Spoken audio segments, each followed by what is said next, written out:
Cours intensif de philosophie partie 3, c'est aujourd'hui. On le fait pour vous parce que vous l'avez demandé. Alors sortez vos stylos, sortez vos cahiers, revisez vos cours de philosophie et à tout à l'heure.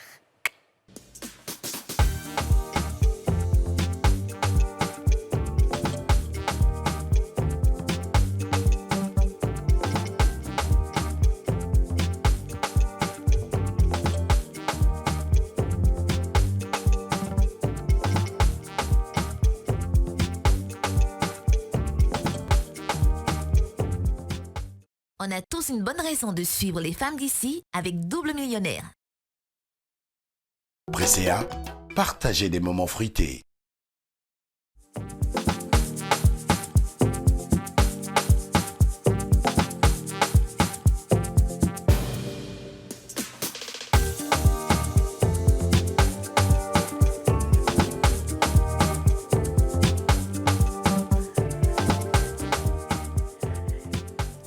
Bonjour à tous et bienvenue dans ce nouveau numéro des Femmes d'ici, l'émission en question, l'émission autorisée, l'émission la plus suivie du monde, l'émission préférée de tous les Ivoiriens, de toute l'Afrique, de tout le monde, l'émission préférée de Joe Biden, indispensable à votre épanouissement, à votre élévation, à votre foi et à votre spiritualité. Comment ça va tout le monde? J'ai pas l'impression que tout le monde est très vivant aujourd'hui. Parce que nous-mêmes, là, on sait que la première fois on a fait philosophie, c'était d'une manière. La deuxième fois, nous, on sait qu'on a tué. C'est ça. Mais la troisième fois, là, on ne sait pas. Tu vois que les lunettes, on a laissé ça à la maison. Le cas aussi, on flash, ils vont se dire qu'on peut c'est ça. Aujourd'hui, il n'y a pas de lunettes. Peut-être parce que c'est la dernière émission de philosophie, on s'est dit, bon, parce que souvent, quand tu es en apprentissage, tu peux porter des lunettes pour bien voir. C'est ça. Mais quand tu as masterisé, que tu as assimilé, tu te dis, bon, maintenant, j'ose sans les lunettes. Parce que c'est ce qu'on a fait. On va oser maintenant. Voilà. Donc, on va oser maintenant sans les lunettes. Aurélie et Liam. Oui, ma chère. Tu es en quelle classe maintenant? Moi, elle a dépassé le doctorat, toi aussi. S'il y avait une autre classe après le doctorat, c'est moi. N'est-ce pas?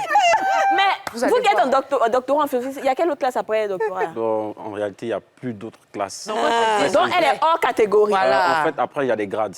Donc, c'est quel grade maintenant? Bon, là, peut-être le maître assistant, maître des conférences, professeur titulaire, on ne sait pas. Non, c'est qui est au-dessus de tout ça, là?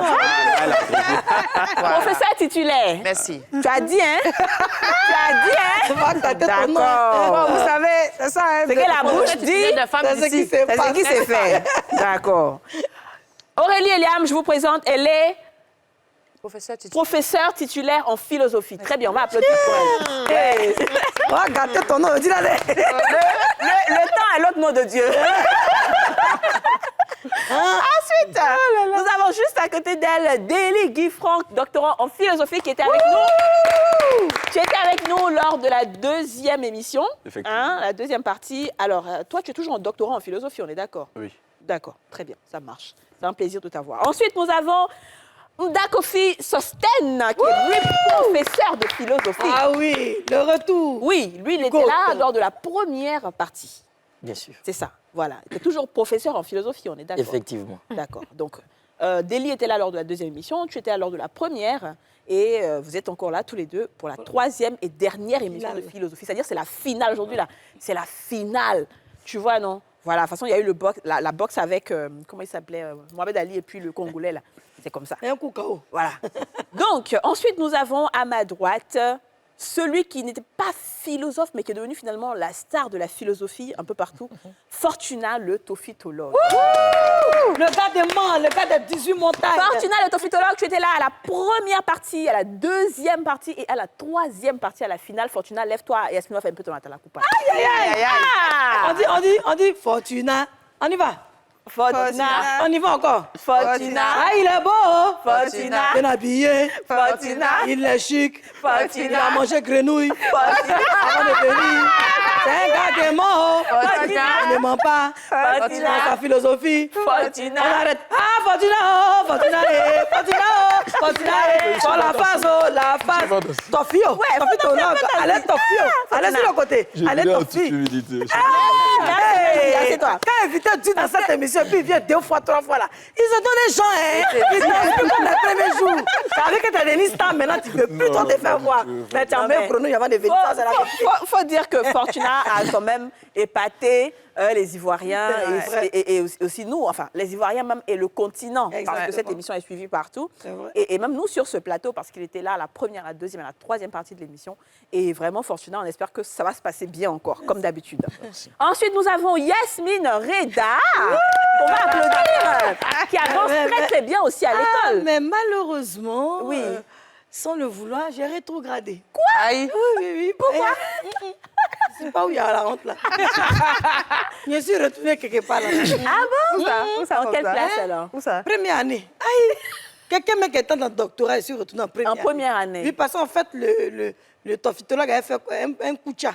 Pourquoi on me met C'est pourquoi il a sauté les 5 classes. Mais du coup, quand la directrice s'est rendue compte, elle m'a posé une petite question de philosophie. Au moment où il a répondu à la fin, il a gâté, il y a les premières années qui étaient devant moi. Ah ça? Non, là, je suis en première année. En première année. Oui, je préfère. D'accord, très très bien. Ensuite, nous avons Dija Soro, qu'on va applaudir. Le ministère de l'Éducation. Dija, tu es en quelle classe maintenant? Licence 2. Waouh! Moi, je suis. Oui, tu suis. Mais c'est ça chaque année. Terminale, licence 1, licence 2. Ouais. Moi qui ai rétrogradé là, pour moi, c'est comment? Bon, c'est pas grave. On n'a pas le choix. Voilà, c'est pas grave. Il y a chose. Mais peut-être qu'aujourd'hui, tu vas impressionner aussi les directeurs et puis tu vas passer en même temps. La directrice dit que si aujourd'hui j'arrive à bien répondre, voilà. Bon, là, je quitte en même temps. Exactement. Tu quittes les bancs. Oui, voilà. non, tu vas directement mettre de conférence. Voilà. C'est ça à mon niveau là. À ton niveau, à niveau de Aurélie. Très bien. On va poser la question, la première question de philosophie. C'est une citation de Simone de Beauvoir, qui est très connue d'ailleurs, et c'est l'une de mes citations même favorites. On dit, elle dit, on ne naît pas femme, on le devient. On ne naît pas femme, on le devient. Oui. Bon, j'ai rétrogradé, donc même si j'ai déjà flashé, mon nom est déjà gâté. Donc, on ne naît pas femme, on est d'abord bébé. On est d'abord... Bon, attends, on est bébé d'abord quand on est. On n'a pas la connaissance de la vie. On ne sait pas ce que c'est qu'être femme parce qu'on n'a pas encore la poitrine, le corps qui se développe. On n'a pas encore enfanté. Donc, on est encore bébé. Ensuite, on devient adolescente. On devient ensuite jeune fille. Et on devient femme lorsqu'on atteint une certaine maturité, lorsqu'on a la compréhension aussi de la vie, et lorsqu'on sait où on s'en va. À ce moment-là, dans la spiritualité, on est très posé. Et on peut nous appeler femme avec un grand F, comme on dit homme avec un grand H. Donc, effectivement, on ne naît pas femme. On devient femme plus tard dans la vie, à force d'expérience et de beaucoup d'épreuves. On peut se dire être femme. Ok, alors, je vais écouter Déli et ensuite on ira au micro-trottoir et on reviendra écouter les autres. Dis-nous, Déli. Très bien, je partage l'avis de Yasmine. Je vais revenir là-dessus, mais avant, il faudrait qu'en dehors du contexte ludique que nous donnons à cette émission, il est intéressant de contextualiser un peu cette citation parce que ça a beaucoup choqué la lanterne, surtout des religieux. Parce que en religion, par exemple, on te dit que quand tu nais, tu es soit homme ou femme. Alors que là, Simone de Beauvoir nous dit qu'on ne naît pas femme, on le devient. Alors, ça peut choquer. C'est même mis à l'index du Vatican. Le Vatican, le livre dans lequel est extrait ce test-là est mis à l'index du Vatican. Alors, comment comprendre cette citation? On ne naît pas femme. Effectivement, ça ne veut pas dire qu'on ne naît pas à la naissance avec un sexe prédisposé. Non, pas du tout. Ce que nous fait comprendre ici, Simone de Beauvoir, c'est tout simple. En fait, la femme, à la différence de l'homme, quand elle naît, elle grandit dans un environnement où il faut l'initier à la coquetterie, il faut lui donner des poupées, il faut l'initier à la cuisine, il faut lui apprendre des choses tendres comparativement aux jeunes garçons. Donc, c'est à force d'expérience, comme l'a dit Yasmine, au fur et à mesure que la femme va progresser, qu'elle va grandir, qu'elle deviendra femme. Et là encore, quand elle grandit, elle devient très souvent un objet de séduction pour des jeunes garçons, des jeunes hommes qui ressentent de l'attirance pour elle. Donc, c'est en ce moment-là qu'elle est confrontée à cette nature de femme. Donc, ce n'est pas la naissance, mais c'est à force d'expérience, à force de culture, qu'elle devient femme. Et c'est même la Bible du féminisme, d'ailleurs. Les femmes, on se souvient, le 8 mars dernier, on célébrait la Journée internationale des droits de la femme. Simone de Beauvoir est très reconnue pour ce combat-là. Ouais, je sais qu'elle est très reconnue. D'accord. Alors, c'est peut-être un peu mitigé, je pense. Il y a peut-être des avis un peu contraires. On va écouter le micro-trottoir pour voir ce que les Ivoiriens pensent de cette citation. Et on revient tout juste après.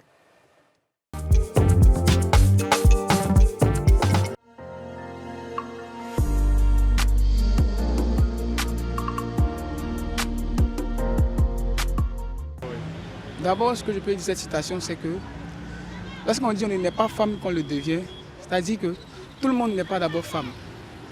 C'est après certaines valeurs qui sont acquises, on a le statut maintenant de femme. Il y a tout un processus mis en place pour dire, s'affirmer maintenant qu'on est devenu femme. Une femme n'est pas une fille. Une fille aussi n'est pas une femme. Donc il y a des valeurs qu'il faut acquérir avant de se proclamer femme ou d'être une femme. Pour moi, on n'est pas femme, on devient femme. Ça signifie que c'est dans la société qu'on apprend à être femme, c'est-à-dire l'éducation par la société. D'abord par les parents, c'est qu'on vous inculque comme l'éducation à la maison et c'est que la société vous apporte comme l'éducation aussi. On peut naître avec le sexe féminin, mais ça ne nous rend pas femme. La féminité, pour être femme en griffe, il faut avoir une bonne éducation. Il faut voir une société dans laquelle on voit comment une femme se comporte, c'est-à-dire l'éducation des enfants. Quand tu vas être une mère demain, peut-être, par exemple, comment tu vas éduquer ton enfant, c'est la même éducation que tu as reçue, une bonne éducation que tu pourras aussi donner à ton enfant demain, c'est-à-dire pour rendre ton enfant femme. Pour moi, c'est un peu l'explication. On ne naît pas femme, on le devient à travers notre éducation en fait. L'éducation qu'on va recevoir à la maison. Parce qu'une fille naître déjà comme une femme, c'est apprendre la douceur, apprendre à être calme, apprendre à pouvoir respecter ses parents. On l'apprend en écoutant les parents et puis avec tout ce qu'on est avec notre culture et tout ça. Ok, d'accord. Bon, je vais demander, qui d'autre veut se lancer avant que je pose la question fatidique? Allons-y. Je pense effectivement, je suis d'accord avec les différents avis, mais je pense qu'il y a certains attributs avec lesquels une femme ne va pas naître. La grâce, la douceur, l'élégance, la sophistication, ce genre de choses-là, on ne naît pas avec, on va les développer au fur et à mesure. Donc, effectivement, ce n'est pas des attributs qui sont liés aux enfants ou aux toutes petites filles, c'est des attributs de femmes. Donc, c'est dans le processus, dans le parcours, qu'on va acquérir tout ça et puis on va se proclamer être une femme. D'accord. Tofi? Bien avant d'accoucher ma communication. Bonne arrivée.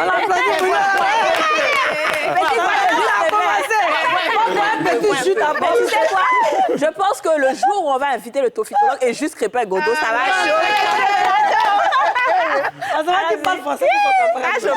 Donc, comme je disais, bien avant d'accoucher ma communication, permettez que je fasse usage de 2 citations. La première dit, et je cite, « Le plaisir des bons cœurs, c'est la reconnaissance ». Et la seconde citation, « La reconnaissance prolonge le plaisir que le bienfait a causé ». Ce sont des citations que j'utilise autant pour moi, pour remercier personnellement, n'est-ce pas, la nouvelle chaîne ivoirienne qui nous donne, n'est-ce pas, cette opportunité de pouvoir, n'est-ce pas, distiller de notre ignorance par rapport à toutes les questions. Maintenant, vous venez à la question... La nouvelle chaîne t'offre un jus. Non, actuellement, je ne vais pas. Il n'y a pas de base. Il a un carême. Attends, il y a un carême. Malheureusement, voilà. D'accord, par rapport à la question, vous savez, les sages disent que lorsqu'on est en face de certaines citations, il faudrait qu'on essaie de comprendre chacune des expressions dans leur contexte. Parce que faire sortir un mot, une expression de son contexte, on finit par en faire un prétexte. Totalement. Et on fait dire très souvent à la vérité qu'elle est fausse et à la fausseté qu'elle est vraie. Et on s'expose à ce qu'ils ont appelé la malhonnêteté intellectuelle. Dans le contexte, n'est-ce pas, de cette citation, connaissons d'abord le statut, n'est-ce pas, de Simone de Beauvoir. C'est une véritable féministe. Donc ça veut dire que tout son combat va aller dans le sens de promouvoir, n'est-ce pas, la femme. Effectivement, quand elle dit qu'on n'est pas femme, c'est pas pour dire que quand on est, on n'a pas le sexe féminin. De toute façon, on est soit garçon, soit fille. Et puis, au fil des temps, maintenant, on commence à avoir certaines valeurs pour être appelé après un homme ou bien une femme. Donc, elle parle en fait du processus du développement de la femme. D'aucuns vont dire que non, c'est quand la femme a son mari, qu'elle est mariée, elle a des charges, c'est en ce moment-là qu'elle est considérée comme étant une femme. Et c'est une citation mais qui me fait penser à une autre citation, n'est-ce pas, de William Wordsworth et Freud également aussi, qui ont dit que l'enfant est le père de l'homme. Il y a des gens qui ont pensé que quand on dit l'enfant est le père de l'homme, c'est-à-dire que l'enfant est là, papa est là, et puis cet enfant-là devient le père, n'est-ce pas, du papa qui est là. Non. Or, on fait allusion à l'éducation que l'enfant reçoit, voilà, avec laquelle éducation, il pourra certainement se bonifier. D'accord. Ce que je constate, donc, c'est que tout le monde est d'accord avec Yasmine, qui a pris la parole en premier. D'accord. C'est ce qu'on va faire, généralement. Celle qui prend la parole en premier, on verra si tout le monde suit son développement ou pas. Dis-nous, Sosten. Bien. Déjà, je vous remercie. Et il y a un message que j'aimerais passer d'abord, avant de penser à Simone de Beauvoir. Ouais. C'est la pensée à la mère, Ouais. à la femme en général. Il faut dire que la vie est détenue par la femme. Ça. Ouais. Et en réalité, Simone de Beauvoir ici essaie de rendre hommage à la femme. Et de par cette pensée, elle cherche à lutter pour la femme, tout en montrant que la femme est née au même niveau que l'homme. Et donc, il y a une question d'égalité. Et aujourd'hui, cette pensée a son sens. Cette pensée lutte pour l'égalité des sexes. Et quelque part, elle relève un fait de notre société qui fait que la femme est mise au second plan. Ouais. Voilà. Et donc, elle lutte pour une question de liberté de la femme qui, au même moment, a aussi un corps physique comme l'homme, qui, au même moment, a aussi une intelligence comme l'homme. Et donc, on doit percevoir la femme comme un homme. Et du coup, aujourd'hui, on ne doit plus voir la biologie dans le corps de la femme. On ne doit plus voir seulement que la maternité dans le corps de la femme. Mais on doit voir seulement que le grand H, l'homme. Et du coup, il y a une question d'égalité. Voici le combat de Simone de Beauvoir. D'accord, très très bien. Aurélie, tu termines? Oh, vous savez, en tant que professeur, qui suis-je? Professeur Titulaire. titulaire. Qui suis-je pour discuter de tout ce que vous avez dit, voyons. Tout est juste. Alors, du coup, la seule question que j'ai envie de poser, c'est donc, si elle dit qu'on n'est pas femme et qu'on devient femme, c'est quoi une femme en réalité? On va aller rapidement avant de passer à autre chose. Professeur, dis-nous, c'est quoi une femme? Une femme, finalement? écoute, une femme, c'est une personne, voilà, un être humain comme tout le monde. Hein, Professeur, oui, non, une femme, c'est une personne qui a vécu des expériences, qui a traversé des épreuves et qui, aujourd'hui, on va dire, avec le temps, a pu asseoir, on va dire, son esprit, sa mentalité, pour transmettre justement ces expériences à d'autres personnes qui vont aussi devenir femmes un jour. Voilà. Je parle pas. Délie. Oui, en fait, ce que je voulais ajouter, c'est quoi? C'est qu'il faut noter que Simone de Beauvoir a entretenu une relation amoureuse avec Jean-Paul Sartre. Ah, bah dis donc. Jean-Paul Sartre, Elle est une bonne meuf, hein. un homme Elle va de loin. lettres et philosophe qui est partisan d'un courant qu'on appelle l'existentialisme. Ouais, Alors, pour l'existentialisme, l'homme se construit. L'homme avec grand H c'est ça. se construit. Il est donc un projet. À la naissance, il est un projet. C'est Il ça. se projette. Ouais. Donc, relation amoureuse, elle donc va se lier avec les thèses de son mari. Bien sûr. Elle va épouser donc l'existentialisme. Donc, c'est comme ça qu'il faut comprendre cette citation. En fait, Très c'est bien. dans le devenir que la fille devient femme. Une femme. Mais malheureusement, aujourd'hui, sa posture a donné libre cours à des positions de tendance sexiste. Quand on dit, par exemple, qu'on devient femme et que c'est après avoir appris la cuisine, les petits câlins... Non, mais c'est ça que je pose les- la question. C'est quoi Voilà. une femme? Malheureusement, C'est quoi on une femme, tombe justement? dans cette tendance sexiste. Parce qu'aujourd'hui, tu te retrouves dans des sociétés où on attribue le fait de cuisiner à la femme. Très Alors bien. que Y généralement, a pas de dans souci. d'autres Maintenant, sociétés... oui. Il faut qu'on réponde à la question. Oui. On va laisser les sociétés de côté, mais c'est quoi une femme pour vous qui êtes ici? C'est quoi une Si femme? vous permettez. Pour moi, une femme, c'est quelqu'un qui a vécu beaucoup d'expériences, donc qui est un peu comme moi, beaucoup d'anecdotes, qui a eu beaucoup de coups bas, qui a supporté beaucoup d'épreuves dans la vie, qui a aussi combattu le bon combat, et aujourd'hui qui a su asseoir son titre de femme dans la dignité, dans la fierté, et aussi qui a su reconnaître en elle qu'elle est mère porteuse, qui a su reconnaître en elle qu'elle donne la vie. Donc une femme en elle-même, c'est quelqu'un qui a de la maturité. Une femme, c'est quelqu'un qui a acquis une certaine sagesse. Une femme, c'est quelqu'un qui est assise et qui connaît son titre. Et aujourd'hui, si je veux aller dans leur sens, même si je ne connaissais pas la dame, c'est peut-être celle qui veut s'imposer dans la société et qui se dit qu'être une femme, c'est aussi celle qui peut faire les mêmes boulots que les hommes. Donc elle estime qu'elle a aussi la même capacité et qu'elle est devenue femme et qu'elle a la même force que l'homme, qu'elle peut aussi travailler comme lui. Donc c'est une femme accomplie. Très bien. C'est bon? Ouais, je pense que... Je suis d'accord. Les autres sont d'accord, la professeure. Oui, il a réussi. On va revenir. Vous allez si vous êtes bien ou pas. Finalement, je pense que Yasmine ne va plus rétrograder. Hein. On va aller à la pause publicitaire et on revient pour terminer ce cours de philosophie. Il a passé un peu.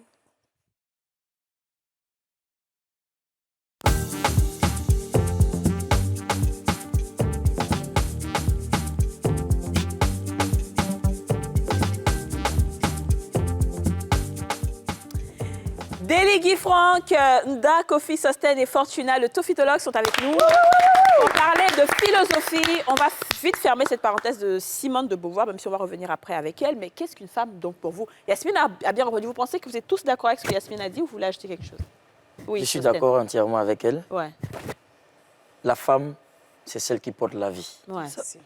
Et en elle se trouve la divinité, en elle se trouve la vie, en elle se trouve tout ce qui existe. Et donc, du coup, en la femme se trouve l'existence. Très, très bien. Je suis d'accord avec ça. Ouais. Moi, je pense que ce que je dirais, c'est que la femme est celle qui éduque l'humanité. C'est pourquoi il y a une sage qui disait, je cite, parlant de l'importance de l'éducation des enfants, parce que les enfants reçoivent l'éducation de la part de leur mère et de leur papa, mais particulièrement de leur mère. Il disait, je cite, vous devrez savoir choisir la femme qui deviendra la future mère de vos enfants, pour mettre un accent prépondérant sur l'importance de la femme. Maintenant, j'aimerais essayer de retourner en fait la citation pour la greffer à l'homme. Si elle a dit qu'on ne naît pas femme, on le devient, est-ce qu'on ne peut pas aussi dire qu'on ne naît pas homme, on devient homme? Ah oui, forcément. Mais parce que c'est comme si on est garçon. Parce qu'il a tellement de petits garçons dans la ville. Il y a des garçons de 40 ans, des garçons de 50 ans, mais qui ne sont pas du tout matures. Qui sont, vraiment proches. Oui, totalement. Donc ça, on le sait. Bon, enfin, peut-être que Simone de Beauvoir a voulu préciser, parce que pour les hommes, c'est tellement une évidence, en fait. On est désolé, hein, mais en fait, ça se remarque, tu vois, beaucoup. C'est pour cela qu'elle a voulu... C'est pourquoi, dès le départ, j'ai souligné que voilà, la tendance à apprendre de la cuisine, de regarder les choses tendres pour se familiariser avec la douceur, la tendresse. Or, avec le petit garçon, c'est généralement très rare. C'est ça. Alors, on continue avec une deuxième citation, toujours de Simone de Beauvoir. Eh bien, dis donc, Madame Jean-Paul Sartre, nous sommes avec vous aujourd'hui. Ce ne sont pas les individus qui sont responsables de l'échec du mariage. C'est l'institution elle-même qui est originellement pervertie. Professeur 6e. Non. Tu as d'ailleurs dit première fois. Il faut aller de l'autre côté là. Mais moi, il y a d'accord.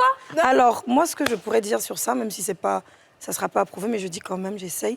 Moi, pour moi, ce qui ressort de cette phrase, c'est que dans les institutions, lorsque nous allons devant le maire, nous avons cette fâcheuse tendance de dire oui, je reconnais que je vais partager tout avec la personne, que je serai fidèle à la personne, dans le bien, dans le mal, dans toute situation, maladie et autres.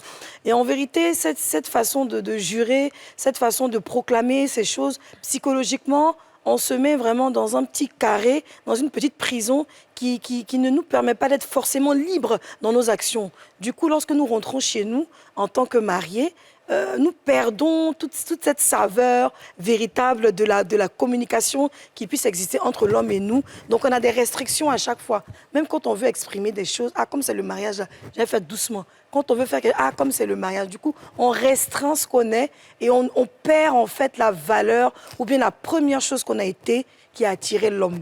Du coup, l'institution, comment on appelle ça? C'est ça. L'institution nous a mis dans un carré qui n'est pas forcément celui de l'amour. Qui t'a rétrogradé. Mais la directrice, elle est jalouse. Non, c'est pas normal. Non, elle n'est pas bonne. Elle t'a rétrogradé. Elle m'a demandé de gagner, lui, elle n'a pas donné. Donc, c'est ça qui a fait qu'elle est fâchée, moi, 2 jours. Non, parce que c'est bien, c'est une belle réponse. Tofi, tu veux rajouter ce qu'elle a dit? Bon, je ne vais pas trouver des déshydratants dans sa communication.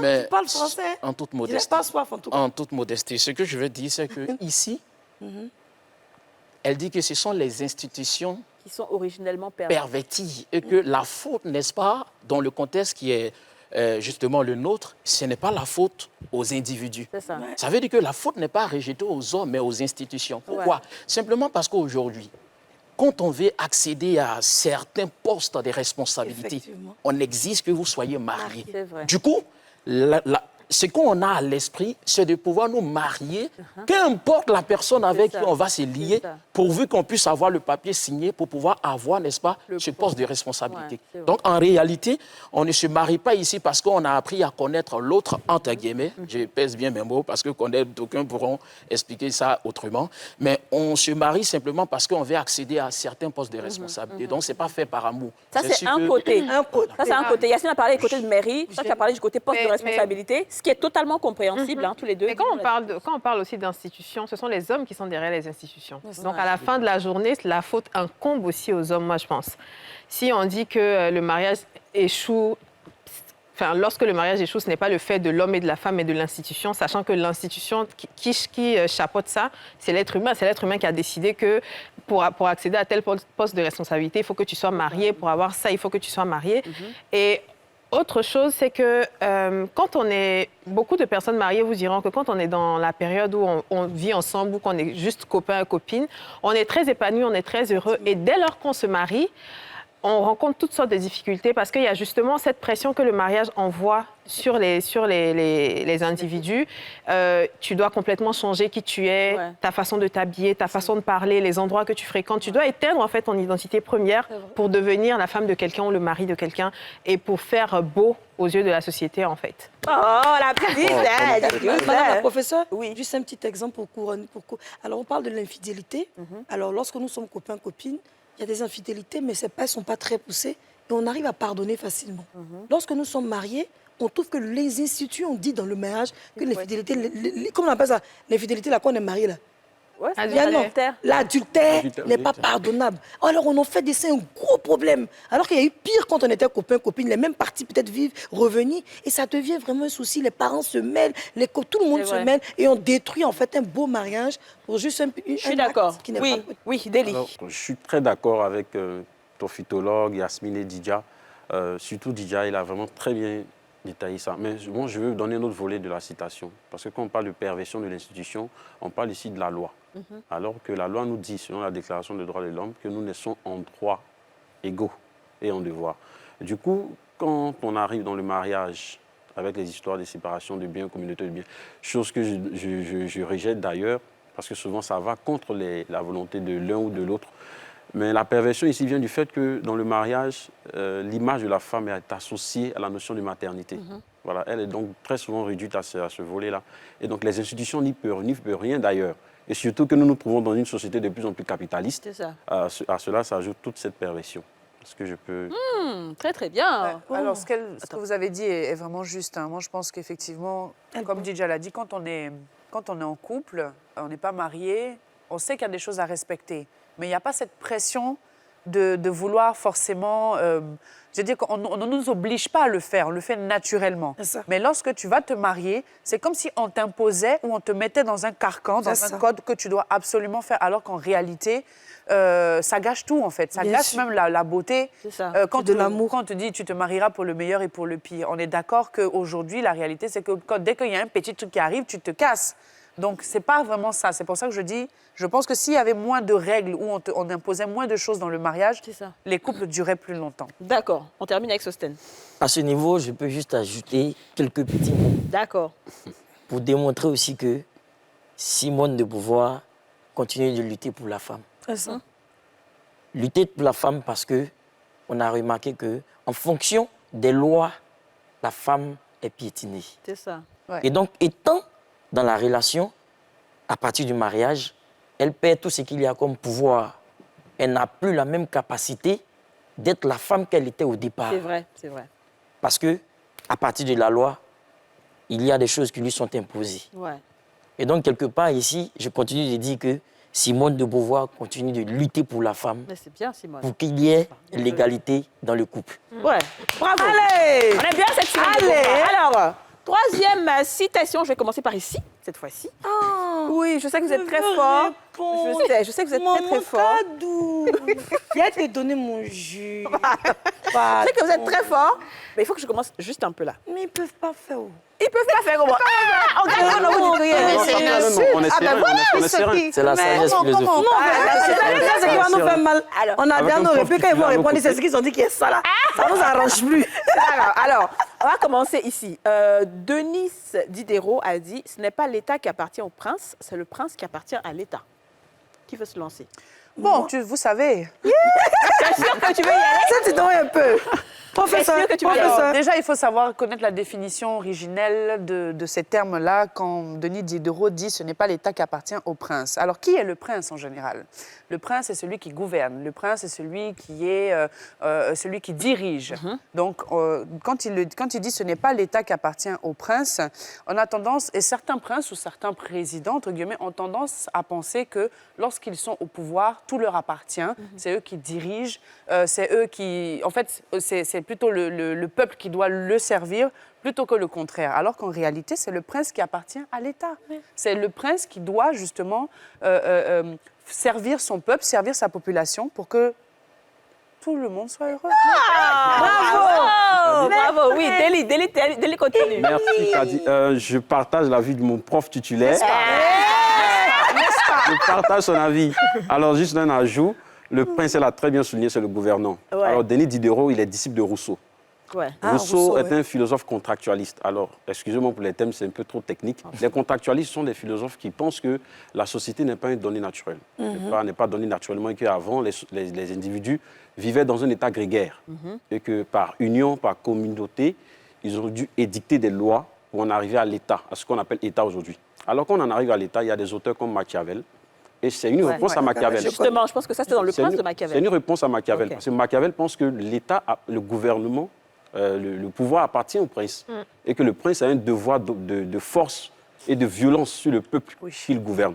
Donc Diderot lui répond, vous dit que le prince, en fait, le prince est un élément de l'État. C'est ça. Et si tu es là pour le peuple t'a élu à travers des lois. Et donc, tu te dois de respecter ces lois-là. D'accord, c'est une manière de dire, OK, voilà, très bien. Oui, Yasmine. Alors, moi, j'aimerais répondre un peu différemment, mais dans le même sens.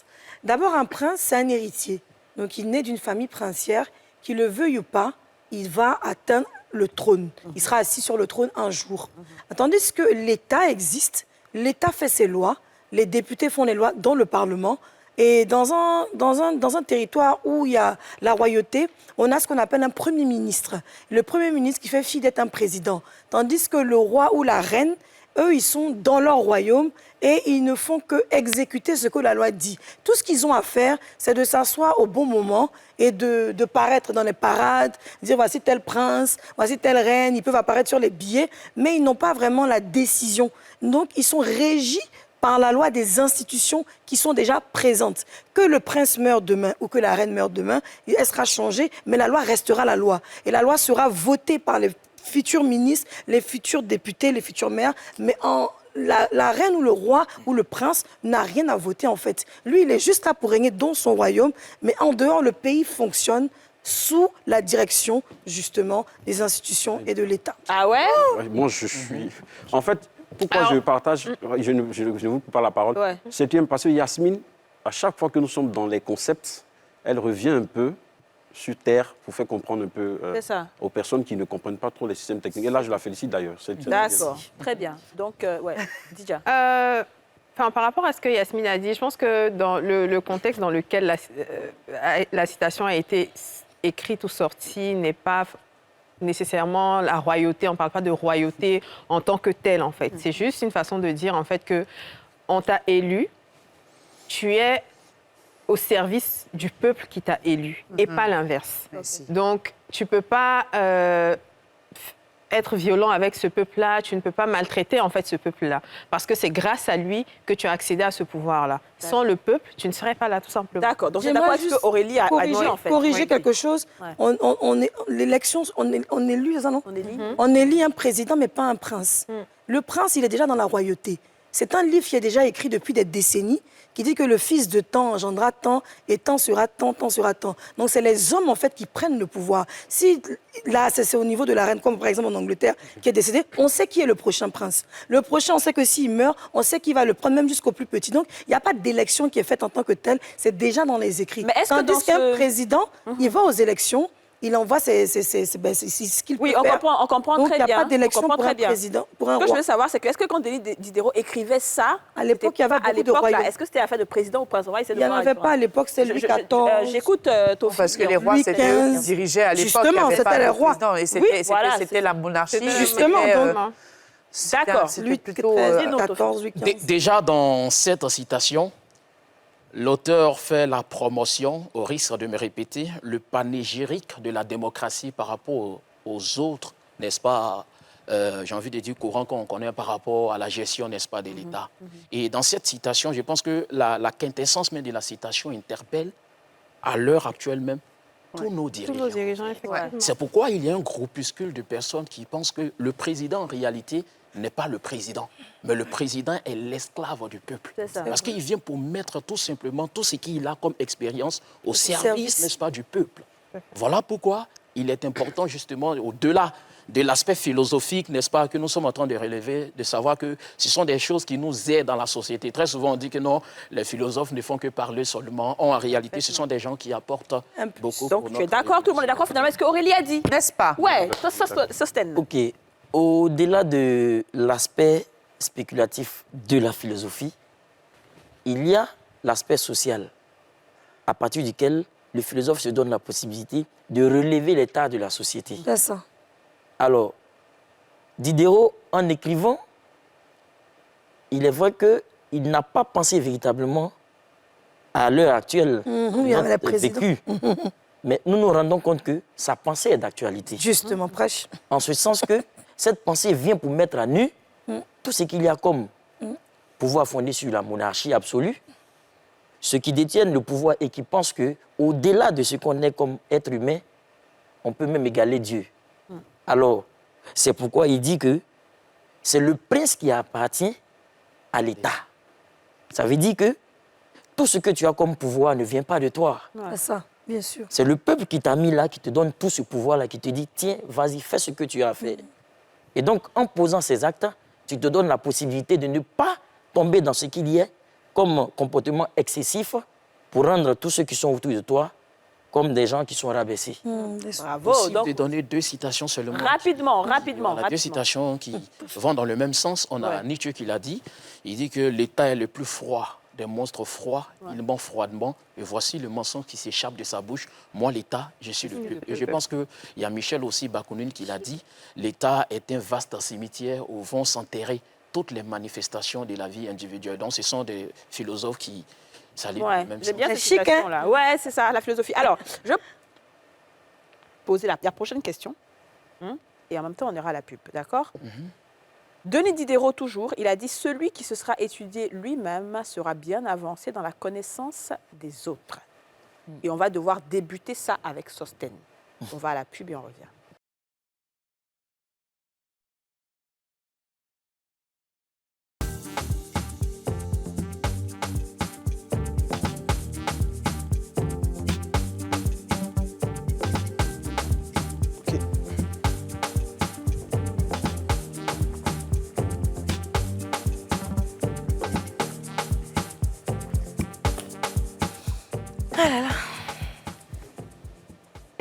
Merci de suivre la nouvelle chaîne ivoirienne. Vous regardez votre émission préférée Les Femmes d'ici. C'est tous les jours du lundi au vendredi à 13h05 sur le bouquet 204. Alors, la question c'était, celui qui se sera étudié lui-même sera bien avancé dans la connaissance des autres. Je rappelle que nous sommes avec Fortuna, le tophytologue, Nda Kofi Sostène et Franck Dely. Sostène, nous t'écoutons attentivement. Phrase très essentielle à retenir. La connaissance de soi est la condition nécessaire pour pouvoir connaître les autres. Il faut que nous soyons nous-mêmes source d'expérience pour pouvoir juger les autres. Car à travers nous-mêmes, nous percevons l'autre comme le miroir à partir duquel on se juge soi-même.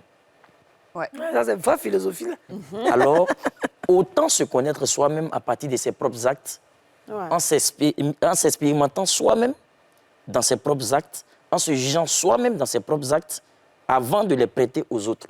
D'accord. Ouais, on comprend. Didjous. Alors, moi, je comprends ça un peu différemment. Ouais, moi c'est aussi. vrai qu'il faut se enfin, on le dit tout le temps, il faut apprendre à se connaître, il faut savoir qui on est.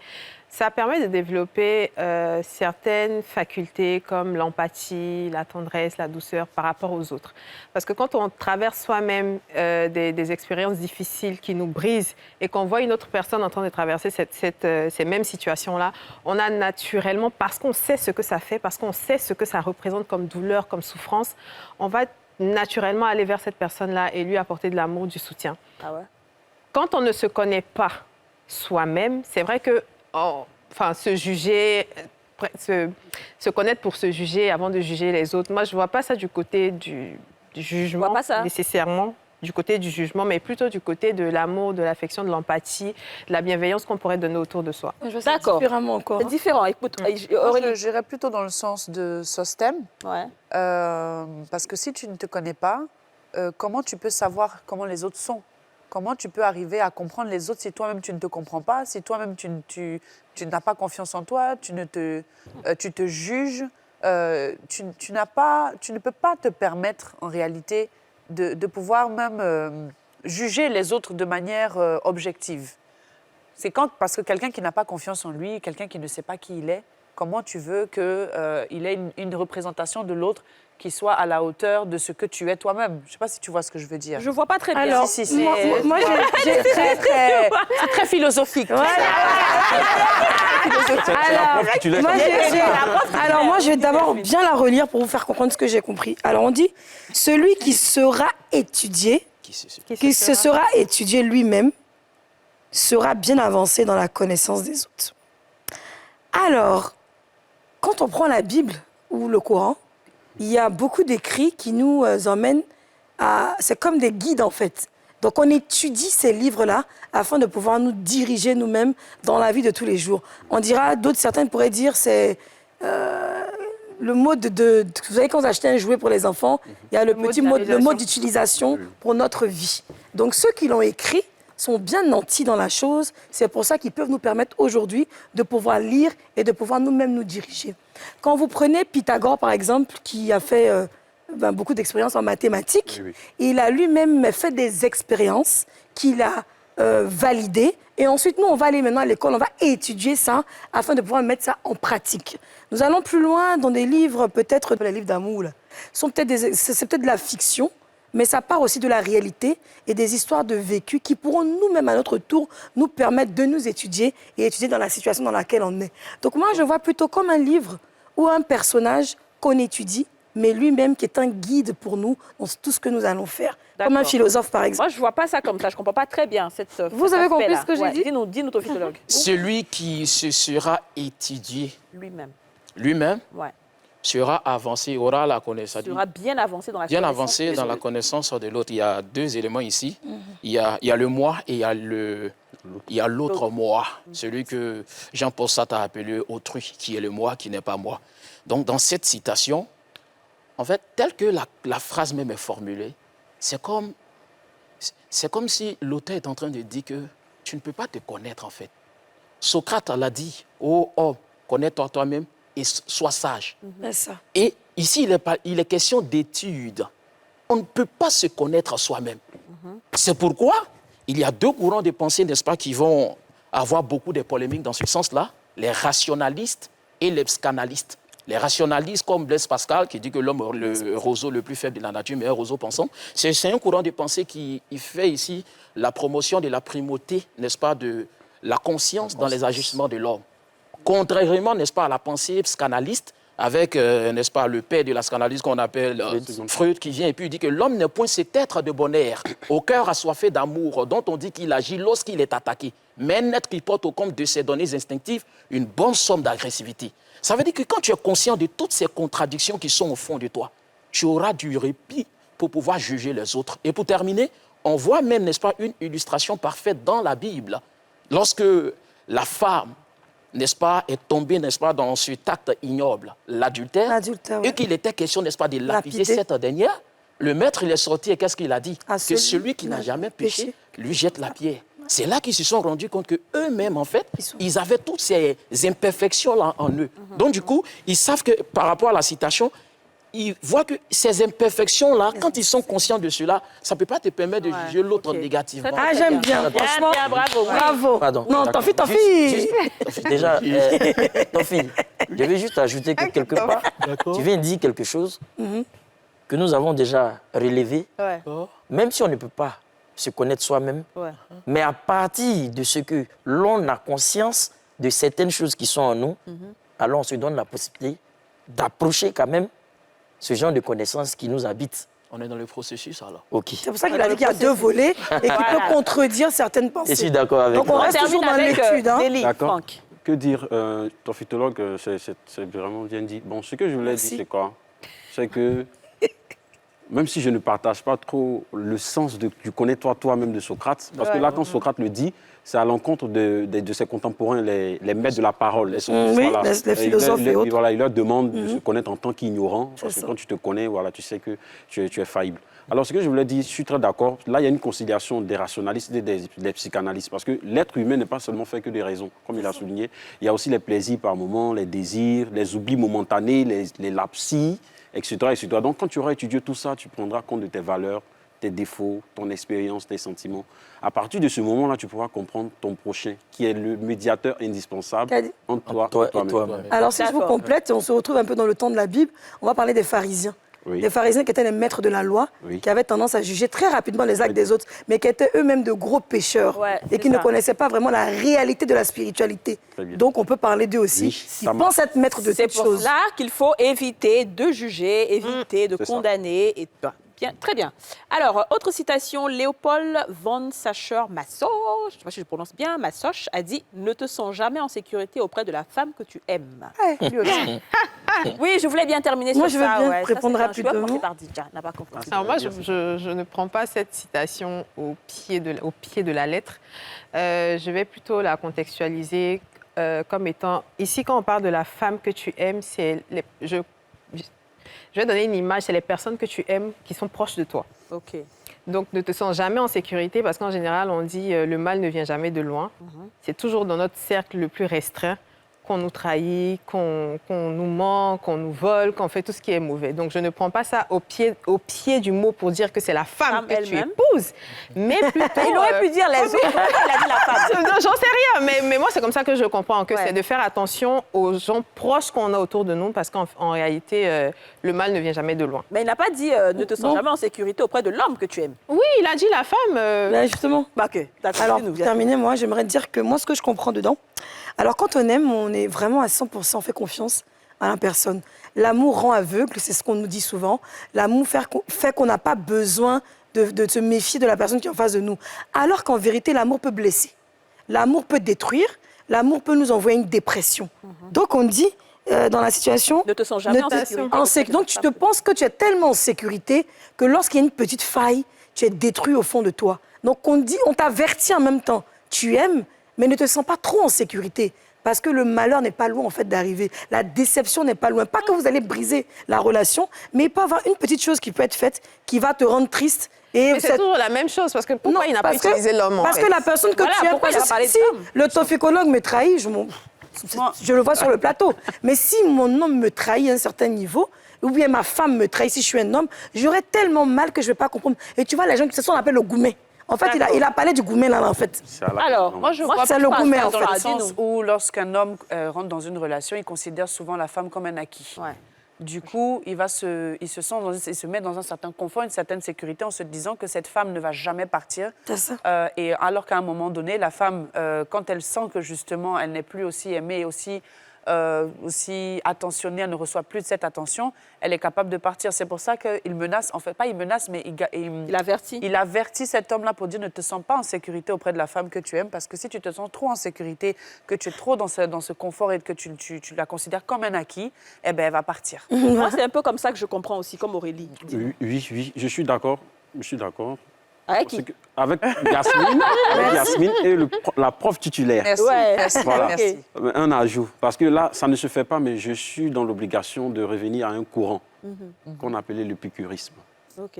Alors, ne te sens jamais en sécurité avec la femme que tu aimes. Ça pourrait être aussi l'homme. C'est ça. On est bien d'accord, ça pourrait être l'homme. Mais l'idée qui est mise ici, c'est l'idée d'amour. On le dit très souvent, l'amour rend aveugle. Justement. L'amour a bâti. Du coup, quand tu es amoureux, n'as plus le regard de celui qui est... Pas très lucide. Voilà, qui n'est pas très lucide. Alors, le picurisme, il tient des piqûres de Lucrèce. Alors, pour ces derniers-là, l'homme devrait se défaire de certaines passions. L'amour en premier. Parce que pour eux, l'amour, c'est un suicide. C'est pourquoi les épicuriens te diront, par exemple, qu'il est préférable d'être dans une relation amicale plutôt que dans une relation amoureuse. Parce que là, tu es vraiment très, très, très faillible. Tu peux tomber à tout moment. Alors que l'épicurisme promet vraiment le salut de l'âme, qu'on appelait dans le temps l'ataraxie, la paix de l'âme. Waouh! Ça me fait sa dernière émission. Maintenant qu'elle est devenue femme, C'est la prof titulaire. non, mais ça me fait sa dernière émission. Alors, Yachou a fait des bons points comme ça. C'est la finale. Je pense que c'est-à-dire que le plateau est équilibré. Le plateau est maîtrisé. Alors, Sostène, dis-nous. Bien. Avec le frère, tout à l'heure, il vient de relever un fait. Et on se rend compte que dans nos relations en société, l'amour rend aveugle. Ouais, ça. Au nom de l'amour, nous sommes capables de tout. Au nom de l'amour, nous sommes capables d'abandonner tout. C'est ça. Alors, pour ceux qui ont vécu des situations comme moi ici... C'est ça, du gourmet. C'est comme toi. C'est la philosophie, tu as vécu des choses. Vont se rendre C'est la compte que, définition de gourmet en philosophie. au nom de l'amour, on n'est pas venu à faire certains sacrifices. That's right. Ces sacrifices nous ont coûté. Et ces sacrifices nous ont donné la possibilité de regretter plus tard et de comprendre que le choix qu'on avait fait au nom de l'amour n'était pas le choix véritable. OK. Cela dit, cette pensée nous incite à revenir d'abord à nos profondes avant de prendre une certaine décision qui concerne le sentiment de l'amour. D'accord. Très bien. J'aime bien. On termine avec le tophytologue et on va aller sur une citation d'une personne inconnue. J'ai bien envie, j'ai 2 citations, mais si vous acceptez de parler peu, je vais faire les deux citations avant qu'on parte à la fin de l'émission. On va laconiser notre communication. C'est ça, oui, laconiser. Oh, vraiment, ici, je pense que la citation, l'esprit téléologique de la citation vise à nous pousser à la modération. En fait. Justement. Ce que l'arabe a appelé al-wasatiyya, c'est-à-dire le juste milieu. Machallah. Il y a un sage qui disait que n'aimez pas une personne à 100%. Ouais. Ne détestez pas.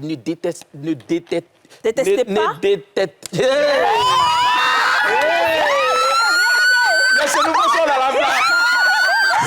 Ne détestez pas une personne à 100%. C'est ma gorge, je voulais attraper, mais c'est tombé sur toi. Je t'ai pas dit avant de venir, malheureusement. Est-ce que vous allez me permettre une digression? Non, dis-nous la digression, oui. Voilà, la digression, comme on le dit sur la toilette, tous les jeunes, vous la...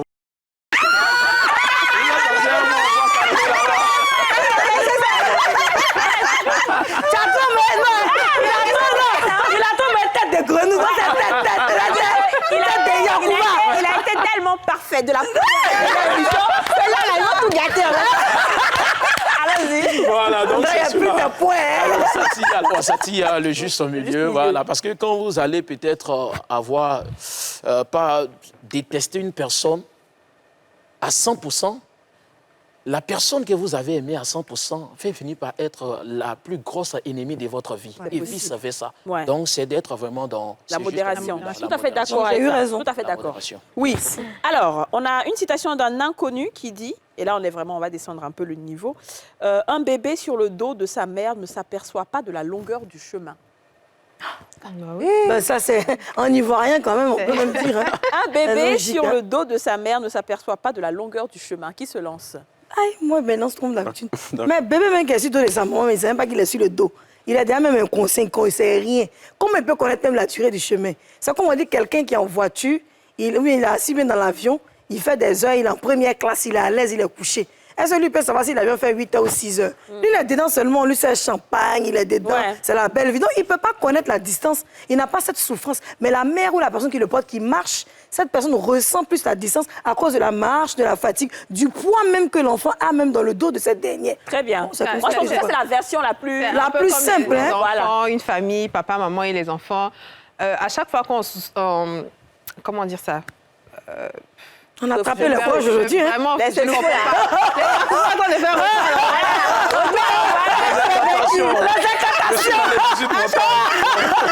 J'adore cette émission. Quand on sollicite le père, surtout dans les foyers où il y a un seul apport financier, quand on sollicite le père, on se rend compte qu'il arrive à payer la scolarité des enfants, la nourriture à la maison, les soins médicaux. Il fait tout, mais les enfants ne se posent jamais la question de mais où il sort l'argent? Comment il arrive à gérer toute la famille en fait? Parce qu'eux, ils sont dans le confort, ils profitent juste du fait que le père souffre. Et donc, ça renvoie à l'idée que la personne qui reçoit, en général, est toujours à l'aise. Très bien, ça c'est très très bien. Moi, je pense que tout le monde est d'accord sur ça. C'est comme si quand tu t'occupes d'une personne, que quand tu vis au crochet d'une personne, tu ne te rends pas compte de la douleur, de la souffrance de la personne. C'est un autre volet. Oui, ça c'est vraiment le fond. D'accord. Moi, je voyais ça aussi plus sur le côté de l'inconscience. Parce que beaucoup de gens, beaucoup de jeunes, même aujourd'hui, ne se rendent pas compte que la vie est longue, le chemin est long. Et ils oublient souvent que leur inconscience va les rattraper. Donc, à un moment donné, il faut se rendre compte des réalités, de ses responsabilités. Non, là, tu as dit c'est une vraie philosophe. Oui, c'est très bien. C'est ce que je voulais dire, c'est ça. Donc, c'est bon. Le volet inconscient. Parce que là, je vrai. pense que c'est un artiste, un Zouglouman, non? Un bébé au Je dos sais pas. de Molière. Un bébé au dos ne sait pas que la route est longue. Il y a une autre citation que j'aimerais bien dire. Il faut qu'on ait le temps rapidement. Oui. Amadou Kourouma a dit « Un pet sorti des fesses ne se rattrape jamais ». Je voulais dire ça la langue 7 fois dans ta bouche avant de parler. Quand tu veux lâcher, et que tu serres tes fesses, ce qui se passe, c'est que ça lâche dedans. Mais oui, mais si tu fais la fesse, le pété au bout, ça lâche dans ton ventre. C'est ce qui fait les ballonnements. C'est ce qui fait que l'homme... Non, n'était pas quelque chose. Mais quand tu lâches que ça sort, c'est bien sorti. Est-ce que tu as vu quelqu'un qui a couru? Lâchez, viens rentrer. Lâchez, viens, tu es où? Viens rentrer. Tu ne peux pas rentrer. Ça, c'est la partie mouristique des yachous. D'accord, oui. On ne peut pas De façon très simple. Oui. On ne peut pas On a lâcher. l'habitude de dire ça dans notre société. Ouais.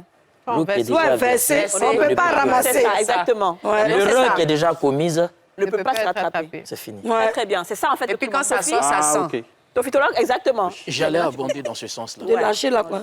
L'erreur commise. Donc tout le monde est d'accord. C'est pour cela qu'il faut faire attention à ce qu'on fait, il faut faire attention à ce qu'on dit aux autres, et il faut faire attention aux actes qu'on pose. C'est ça. Parce que quand tu poses une action, tu ne peux plus te rattraper, en fait. C'est-à-dire le dégât, le mal est déjà fait et on ne peut pas. Merci beaucoup, c'était la finale. Merci à Yasmine. Je pense qu'aujourd'hui, vraiment, le débat était très bien. C'est-à-dire le plateau était équilibré. N'est-ce pas? Bravo à tout le monde. On va applaudir tout le monde, sérieusement. Merci à Délie Guy Franck. Merci, doctorant en philosophie. Merci à Kadi, à toute l'équipe et à NCI, la Souveraine. Merci, c'était la finale, je rappelle. Il n'y aura pas de partie 4, juste pour votre information, il n'y aura pas de partie 4. Si vous voulez revoir toutes les émissions, vous allez voir sur YouTube, vous pourrez voir toutes les interventions de nos invités. Nda Kofi Sosten, merci beaucoup. Professeur de philosophie, merci on espère bien. que tu seras moins difficile avec tes élèves qui t'ont vu ici sur ce plateau. Ça a été toujours moins difficile. D'accord, très bien, ça marche. Fortuna, le tophytologue, merci d'avoir été avec nous. C'était un plaisir de te découvrir. Permettez-moi d'employer l'un de mes thèmes. Oui, dis-moi. En tout cas, que le maître de l'argile parlante vous maudisse de bénédiction. Ouais. Tout simplement que l'émission puisse aller encore de l'avant. Amen, amen, amen. Et moi, je vais dire à tous mes téléspectateurs que le maître de l'argile parlante vous maudisse de bénédiction, d'amour, de santé. On se retrouve demain pour un nouveau numéro des Femmes d'ici. Vous venez de suivre Les Femmes d'ici avec Double Millionnaire. Presséa, partagez des moments fruités.